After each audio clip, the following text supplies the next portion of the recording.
देख रहे हैं और तू है कि 8-9 बजे बिस्तर से उठ रही है। मम्मी, क्या आप भी सुबह सुबह ज्ञान दे रही हो? सोने तो दो कम से कम। क्या करें, अब तेरी हरकतें ही ऐसी हैं। चल अब बिस्तर छोड़ और मेरे साथ खाना बनाना सीख।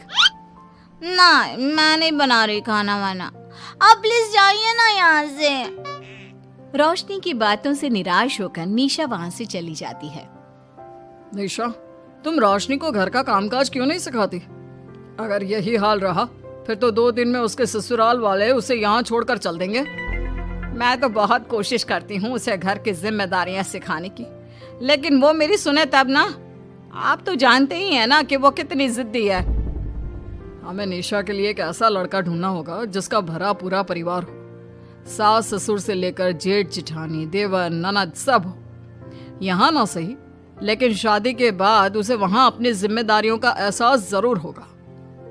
कुछ दिनों के बाद रोशनी का परिवार उसके लिए लड़का देखना शुरू कर देता है और एक दिन चिराग नाम का लड़का रोशनी को देखने अपने परिवार के साथ उसके घर पहुंच जाता है। देखिए भाई साहब, मैं पहले ही आपको बता देती हूँ, हमारा परिवार बहुत बड़ा है, इसलिए अगर आपकी लड़की हमारे घर की जिम्मेदारियाँ बिना ना नुकुर के उठा सकती है तभी हम ये रिश्ता पक्का करेंगे। अरे ये भी कोई बोलने वाली बात है बहन जी। हमारी रोशनी आपके पूरे परिवार को बैठे बैठे खिला सकती है, इतनी जिम्मेदार है मेरी बेटी। अगर ऐसी बात है फिर तो हमें इस रिश्ते से कोई आपत्ति नहीं है। तो फिर चट मंगनी पट ब्याह के बारे में क्या ख्याल है? हाँ हाँ बिल्कुल, शादी में देर किस बात की, 3 हफ्ते बाद ही शादी का शुभ योग है। अगर आपको कोई दिक्कत ना हो तो हम इनकी शादी भी 3 हफ्ते बाद ही करा देते हैं। अरे हमें इसमें कोई परेशानी नहीं है। इस तरह दोनों परिवारों में शादी की तैयारियां शुरू हो जाती है और कुछ ही दिनों बाद रोशनी की शादी चिराग से करा दी जाती है। शादी के बाद बहू, इनसे मिलो, ये है तुम्हारी दादी सास, ये बड़ी सास और बड़े ससुर, ये तुम्हारे जेठ, ये जेठानी, ये दोनों तुम्हारे देवर और ये इस परिवार की सबसे छोटी बेटी सिमरन, यानी कि तुम्हारी ननद है। परिवार में इतने सारे लोगों को देखकर रोशनी का सर चकरा जाता है। वो अपना सर पकड़ लेती है और मन ही मन सोचने लगती है, हे भगवान, ये किस जन्म का बदला लिया है आपने मुझसे? मैंने क्या बिगाड़ा था आपका जो आपने मुझे ऐसा परिवार दिया? बेटा, किस सोच में पड़ गई तुम? और कितने लोग हैं आपके परिवार में?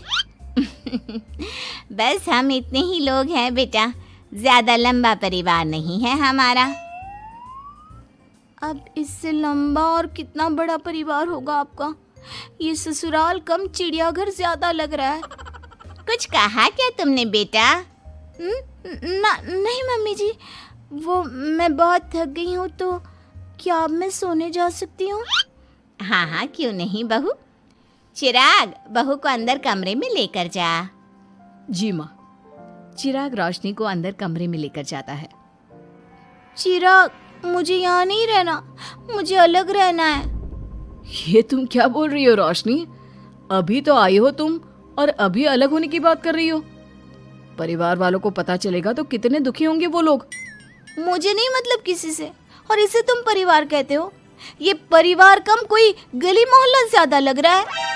रोशनी, अभी तुम नई हो इस परिवार में, इसलिए शायद तुम्हें ऐसा लग रहा है। कुछ दिन में आदत हो जाएगी तुम्हें। चिराग की बात सुनकर रोशनी अपना सर पकड़ लेती है। आपको समझाना तो दीवार में सर पटकना है। मैं सो रही हूँ, लाइट ऑफ मत करना, मुझे अंधेरे में नींद नहीं आती। इतना बोलकर रोशनी बिस्तर पर लेट जाती है। रोशनी को देखकर चिराग का मुंह खुला का खुला रह जाता है। वो भी पैर पटकते हुए बिस्तर के दूसरे कोने में अपना मुंह मोड़कर सो जाता है। अगले दिन, देवरानी जी, आप उठ भी जाइए, सुबह के 6 बज चुके हैं। सोने दो ना मम्मी, क्यों परेशान कर रही हो? देवरानी जी, मैं आपकी मम्मी नहीं जेठानी हूँ। सुबह सुबह क्या मजाक है मम्मी? इतना कहकर रोशनी अपनी आंखें मसलते हुए उठती है और अपनी जेठानी को देखकर चौंक जाती है। दीदी, आप यहाँ? पिछले 1 घंटे से तुम्हें उठा रही हूँ, लेकिन तुम हो कि अब उठ रही हो। लेकिन अभी तो सिर्फ 6 बज रहे हैं, आपने मुझे उठाया क्यों? वो इसलिए क्योंकि आज तुम्हारे इस घर में पहली रसोई है, तो खाना आज तुम्हें ही बनाना होगा ना। क्या? मुझे पूरे मोहल्ले के लिए खाना बनाना पड़ेगा? नहीं रोशनी, तुम्हें पूरे मोहल्ले के लिए नहीं, सिर्फ परिवार के लोगों के लिए ही खाना बनाना है। आपका परिवार किसी मोहल्ले से कम है क्या? कुछ कहा क्या तुमने? हाँ नहीं दीदी, आप चलिए, मैं अभी फ्रेश होकर आती हूँ। आरती वहां से चली जाती है, जिसकी थोड़ी देर बाद रोशनी भी रसोई में जाकर मजबूरी में सबके लिए खाना बनाने लगती है। पूरे 2 घंटे मेहनत करने के बाद उसका खाना बनकर तैयार होता है। वाह बहू, खाना तो बड़ा स्वाद बना है। सच में बहू, तुमने भले ही बहुत देर लगाई खाना बनाने में, लेकिन खाना बहुत स्वादिष्ट बना है। आपके हाथों में तो जादू है देवरानी जी। मैं तो कहती हूँ अब से रोज आप ही खाना बनाया कीजिए, क्यों मम्मी जी? हाँ हाँ बेटा, बिल्कुल ठीक कहा तुमने। रोशनी, आज से रोज तुम ही खाना बनाना। ये सुनकर रोशनी चौंक जाती है। खाना खाने के बाद सभी लोग रोशनी को शगुन का नेक देते हैं और फिर अपने अपने रूम में चले जाते हैं। क्या यार रोशनी, इतना टेस्टी खाना बनाना जरूरी था क्या? अब फंस गई ना तू। ये सब माँ पापा की वजह से हो रहा है, उनके कारण मुझे ये सब झेलना पड़ रहा है। रोशनी गुस्से में अपने रूम में जाती है और अपनी माँ को फोन मिलाती है। मम्मी, मैं आपको कभी माफ नहीं करूंगी। आपने जानबूझकर मुझे इतने बड़े परिवार में भेजा है, जहाँ मुझे सांस लेने की भी फुर्सत नहीं है। हमने ये सब इसलिए किया ताकि तू अपनी जिम्मेदारियां निभाना सीखे। अब मायके की तरह ससुराल में भी अपनी जिम्मेदारियों से मुंह मत मोड़ लेना। मुझे नहीं रहना माँ यहाँ। इस घर में जितने लोग हैं उतने तो हमारे गली मोहल्ले में भी नहीं थे। माँ, मैं आपसे आपकी सारी बातें मानूंगी, पर प्लीज मुझे यहाँ से ले जाइए। बिल्कुल नहीं, अब से वही तेरा सब कुछ है। वहां से भागने के बजाय अपनी जिम्मेदारियां पूरी करना सीख, इससे हमें भी थोड़ी खुशी मिल जाएगी। माँ की बातों से निराश होकर रोशनी फोन काट देती है, जिसके बाद उसकी नजर नेक में मिले पैसों पर पड़ती है और वो फटाफट से बिस्तर पर बैठकर पैसे गिनना शुरू कर देती है। अरे वाह, ये तो पूरे 25,000 रुपए हैं। किसी ने भी 5100 से कम का नेक नहीं दिया। चलो अच्छा है, कुछ तो फायदा हुआ इतने बड़े परिवार में शादी करने का। अब इन सब पैसों से मैं अकेले शॉपिंग करूंगी, बहुत मजा आएगा। शॉपिंग के बारे में सोच सोच कर ही रोशनी अपने बिस्तर पर कूदने लगती है। उसे बिस्तर पर कूदता देख सभी लोग चौंक जाते हैं। भाभी, आप ऐसे क्यों उछल रही हो? छोटी बच्ची हो क्या? अपनी ननद की बात सुनकर रोशनी का मुंह खुला का खुला रह जाता है। थोड़ी देर बाद रोशनी घर में बिना बताए शॉपिंग के लिए निकल जाती है और शगुन में मिले पूरे पैसों को शॉपिंग में उड़ा देती है। शाम में, देवरानी जी कहाँ गई थी आप? जानते हैं सब आपके लिए कितना परेशान हो गए थे, कम से कम आपको बताकर तो जाना चाहिए था ना। सॉरी दीदी, मैं आप लोगों को बताना भूल गई। वैसे इतने सारे बैग किस चीज के हैं? तुम शॉपिंग करने गई थी क्या? हाँ दीदी, वो आज नेक में इतने सारे पैसे मिले थे ना, तो मैंने सोचा क्यों ना मैं उन पैसों की शॉपिंग ही कर लूं। अरे वाह, ये तो बहुत अच्छा सोचा तुमने।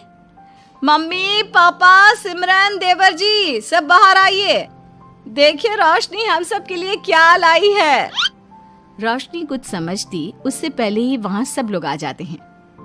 क्या हुआ आरती बहू, क्यों चिल्ला रही हो? अरे देखिए ना माँ, रोशनी हमारे लिए शॉपिंग करके आई है। वो देखिए, रोशनी हम सब के लिए कितने कपड़े लेकर आई है। आरती की बात सुनकर रोशनी के पैरों तले जमीन खिसक जाती है। उसके मुंह से एक शब्द तक नहीं निकलता। सच में भाभी, आप कितनी अच्छी हो। बेटा, हम सबके लिए तुझे खरीदारी करने की क्या जरूरत थी? अभी तेरी नई नई शादी हुई है, तुझे अपने लिए लेना चाहिए था ना। एक काम कर, ये सारे कपड़े तू ही रख ले, किसी को कुछ देने की जरूरत नहीं है। चलो, कोई तो समझदार है इस घर में। वाह भाभी, कितनी सुंदर ड्रेस है। ये शॉर्ट ड्रेस मुझे पता है, आप मेरे लिए ही लाए होंगे, है ना? इसे मैं रख लेती हूँ। माँ, रोशनी इतने प्यार से सबके लिए कपड़े लेकर आई है, हमें मना नहीं करना चाहिए। तू सही बोल रही है बेटा, उसका मन रखने के लिए मैं ले लेती हूँ 1-2 साड़ियाँ। रोशनी झूठी मुस्कान लिए खड़े होकर सब देखती रहती है। देखते ही देखते उसके लाए सारे कपड़े घर वाले आपस में बांट लेते हैं और अब सिर्फ एक रुमाल को छोड़कर उसके पास कुछ नहीं बचता। अब ये रुमाल भी क्यों छोड़ा, इसे भी ले ही लेते। इतने में ही सिमरन रोशनी को आवाज देती है। भाभी, वो गलती से रुमाल रह गया है, क्या वो मुझे मिल सकता है? रोशनी वो रुमाल भी सिमरन को दे देती है। इतनी मेहनत से मैंने ये सब कुछ लिया था, लेकिन इन लोगों से मेरी खुशी बर्दाश्त नहीं हुई, कुछ भी नहीं छोड़ा। थोड़ी देर बाद रोशनी का पति भी वहां आ जाता है। मैंने सुना है आज तुमने सभी के लिए खरीदारी की है। तुम मेरे लिए कुछ लेकर नहीं आई? बस फिर क्या था, इतना सुनते ही रोशनी का पारा हाई हो जाता है और वो चिराग को घूरने लगती है जिससे